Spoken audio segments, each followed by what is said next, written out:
HVM music को subscribe करें, साथ में बेल आइकन को भी दबाएं नए नए वीडियो देखने के लिए।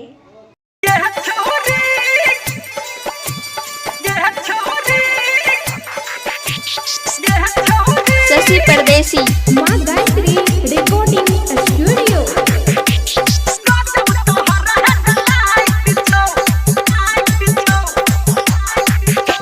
वहाँ के गजब के कमरा लचका बचा, तिरछी नजरिया से कोन खिंचला बचा।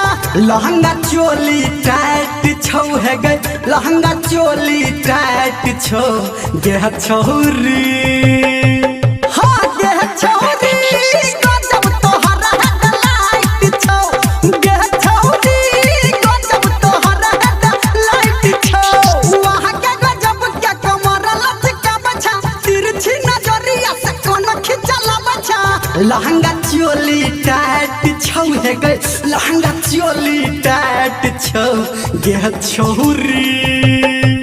हाँ गे छौरी, गजब तोहरा हेडलाइट छौ गे छौरी, गजब तोहरा हेडलाइट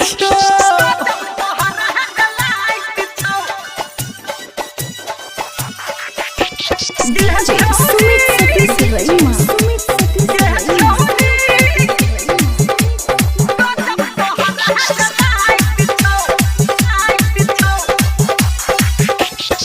मारे झुमका हिला के झुमका, मुँह नहीं अपन खोलै छै।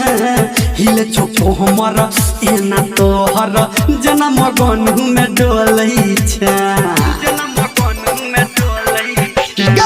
मारे झुमका हिला के झुमका, मुँह नहीं अपन खोलै छै। हिले छोटो हमर एना तोहर जनम गनु में डोलै छै। बुक तोहर रोज नाइट छौ है गए, बुक तोहर रोज नाइट छौ गे छौरी। हाँ गे छौरी, गजब तोहर हेडलाइट छौ गे छौरी, गजब तोहर हेडलाइट छौ। अभी आप सुन रहे हैं सावरिया music. DJ Sumit Satish Verma.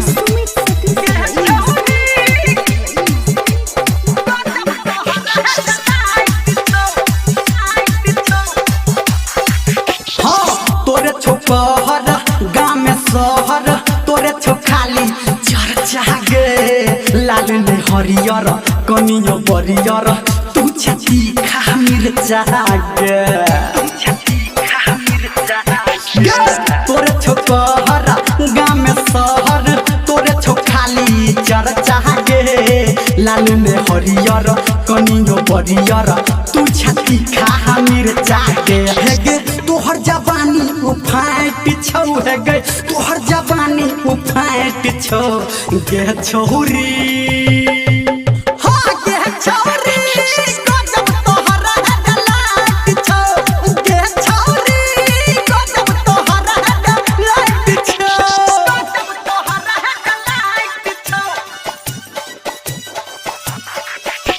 DJ Sumit Satish Verma.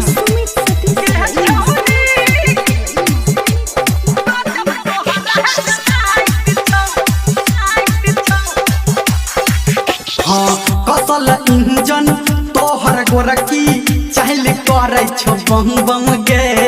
Dharmendra नीरा मलिया कहो, पूरे बदन तोहर गम गम गे। कसल इंजन तोहर गोरकी, चाहले करे छो बम बम गे। धर्मेंद्र नीरा मलिया कहो, पूरे बदन छो गम गम गे। संजय गौतम राइट छौ है गए, संजय गौतम राइट छौ गे छौरी।